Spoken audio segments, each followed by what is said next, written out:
Buddy Lazier trying now to get back around Scott Brayton, but look right behind him, the #1 car. That's the leader of the race, Al Unser Jr.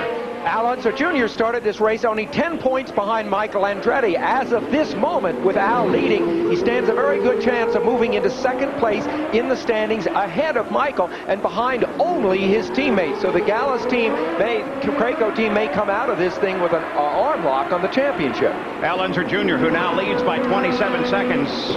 Lazier got a glimpse of him in the rearview mirrors and quickly moved out of the way. So now little Al has to get around Scott Brayton, and he wants to do so very carefully, again, because this is a temporary circuit. It is lined with barriers, and those barriers are totally unforgiving. There goes Ray Hall as he battles with Mario, and he goes past, picks up 4th place.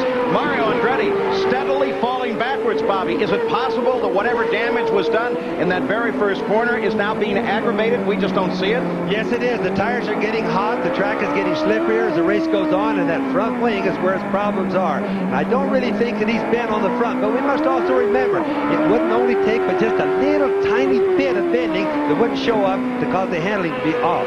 Some of the tire experts here at the track, like Jerry Breon of Penske, told me that one of the problems they are having here is with buildup on the tires. That's to say that there are little particles of rubber that come off the tires as they wear, but then they're very soft and they get right back and adhere to the surface, and then you don't have anything. Look at the newspaper down in his cooler. Remember, high altitude, not very much density, and so as a result, that could cause some real damage. Emerson Fittipaldi is in. Here's Gary. And we're watching the Penske team go to work. They're concerned about rear brakes. Nothing they can do about it. It appears from this standpoint, a routine stop for rubber and fuel. Emerson is away in about 14.5 seconds, Paul. Emerson Fittipaldi came in second place and now comes out of the pits. May not lose too much as he comes back into the action. So Emerson Fittipaldi back into the fight in 5th position as he lines up behind Mihiro Matsushita. Emerson made the point to me this morning that this track has so many second gear turns. He's in one of them right now where the speed is only somewhere between 48 and 55 miles an hour, which for an IndyCar is almost at a dead stop. Now we also got to remember, these are literally 90-degree corners on a street in downtown Denver. Real streets. They just came off Lincoln Boulevard, I think. A point perhaps that we should make here, too, because we've heard a lot. Well, here comes the leader in. Jack Aruta's in Little Al's pit.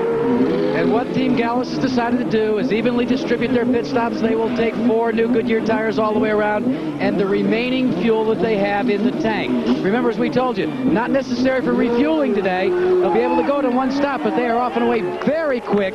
And a quick look at tire wear does not seem to be a problem with this team right now, Paul. Oh, wow, what a great stop. 13 seconds flat. He's in and out. Right now, this is the only car running in the top 5 or 6 for which we can perceive no obvious problem. He would seem to be in by far the best shape. In the best shape because he was able to get in and out of the pits and maintain the lead. Bobby Rahal is running in 3rd place. Eddie Cheever runs in 2nd. And these stops now, Bobby Unser, are coming about where one would expect them. Yes, they decided the game plans were going to be like 1/3, 1/3, and then the finish. In other words, 24, 25 laps, and that's what they're doing. Of course, the yellow flags make so much difference if we have any, but other than early on, Paul, we've only had local yellow flags. So Al Unser Jr. has completed his first stop. Remember, Eddie Cheever in 2nd place stopped very early on. Bobby Rahal has not stopped and is expected to do so shortly. So the first set of regularly scheduled stops of 2, and 2 is not guesswork here because CART, through its officials, have mandated 2 stops in this race, despite the fact that some cars feel they could have done it in 1. Yes, that's true. And I just was going to mention along those lines, as the cars are coming in now, don't need fuel. Fuel is not the problem. It's the tires. They need the tires because Goodyear came here with a very hard compound as opposed to last year's tire, and the guys just don't have a good tire that lasts very long. The tires get slippery. Now, the buildup that you were talking about a little bit earlier isn't quite as bad when you're up to speed. There's very little of it. It's when the cars slow down to come into the pits, the buildup looks like it's gross on the tires. But, of course, some of the argument seems to be that because the top speed is only about 125, 130 miles an hour, that the buildup builds up very quickly and doesn't go away. Next Saturday at 12:30 Eastern, ABC's college football season begins with an explosive matchup Cotton Bowl champion Miami Hurricanes kick up some dirt when they take on the Arkansas Razorbacks. And then Greg Norman, Mark Calcavecchia, and more tee off as we begin coverage of the Greater Milwaukee Open. That's all next Saturday here on ABC Sports. Well, one little more note on the build-up. There's a lot of other types of cars that run on the track during this weekend. Mario Andretti is in the pits. Gary Gerald. And indeed, Paul, we're looking down to see that damaged nose wing on the left side. Mario wanted attention to it. They held him out gambling for a yellow. Didn't get it. They made a good stop. He's been soldiering with a heavily damaged front nose wing. He's back on course. So Mario Andretti comes back out. Gary Gerald, if you're still with us, Gary, is there any other obvious changes? We're taking a look at Roberto Guerrero's pit stop, but did they make any other obvious changes that might account for the very slow performance in the last few laps? No, in the scramble that we could see here, trying to step around a couple of the crew members and stay out of their tangle of hoses, Paul, we could not see any other particular changes. All right, the other thing that one will have to be concerned with is whether or not that newspaper that got up on the left side cooler might have overheated the engine and caused some damage. So we'll keep an eye on Mario Andretti's car. Willie T. Ribbs is now up running in 5th place. Al Unser Jr. leads it, then Cheever, then Ray Hall, then Fittipaldi, and then Willie T. Ribbs. You know, Paul, I just wanted to mention real quick, the other classes of cars that run here, the Trans Am cars, the Firestone Superlights, all those cars leave rubber on the track. These cars pick up that rubber really bad. Sometimes if the compounds are not compatible with each other, it makes it worse.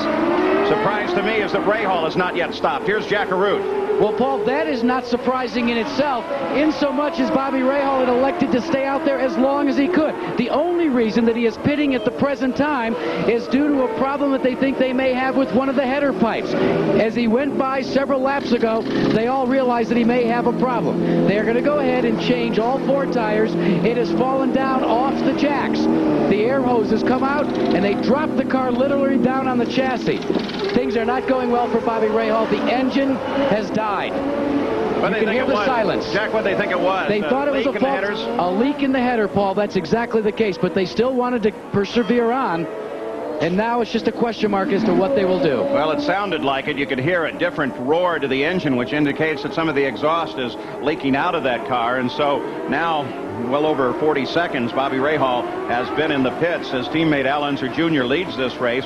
This could be devastating to the overall championship fight. Though, again, as we said at the start of this show, Bobby Rahal cannot finish in the numbers here, and he'll still lead this race with the points championship, at least for the moment. At the front of the field, it's Al Unser Jr. Eddie Cheever is second. Emerson Fittipaldi is third. We'll be back with more from Denver. Just seconds ago, came rolling into the pits. That is a car. If it looks a lot like Masashida's car, it's because it is a car that was made in an arrangement with Dick Simon and Derek Walker's team. Dick made this car available to Derek to run this race, and Willie's making every effort he can to stay at the front of the order and doing a fine job of it. Well, running in 4th place is not too bad. Willie doesn't have all that much experience, and I think that's a tremendous showing today, Paul. All right, let's go down and find out more about Bobby Rahal's situation. Here's Jack Arute. Well, Paul, remember we first thought it might have been a faulty header, a leak in the header system, but according to Bobby Rahal, it was something far more serious. Yeah, it looks like a valve might have dropped or something broke because there's water coming out of the exhaust pipes, and everything was running good. We had a problem with the brakes. You could see the fluid. You could see the fluid literally leaking out of the pipes, but this really puts a different twist on the whole chase for the championship. Back to square one. You know.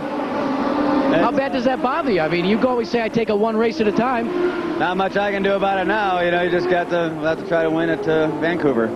Paul? Well, it'll definitely tighten up the points fight. If the race ended right now, Rahal would still lead. He'd have 141 points. Al Unser Jr., if he won it, will have 100.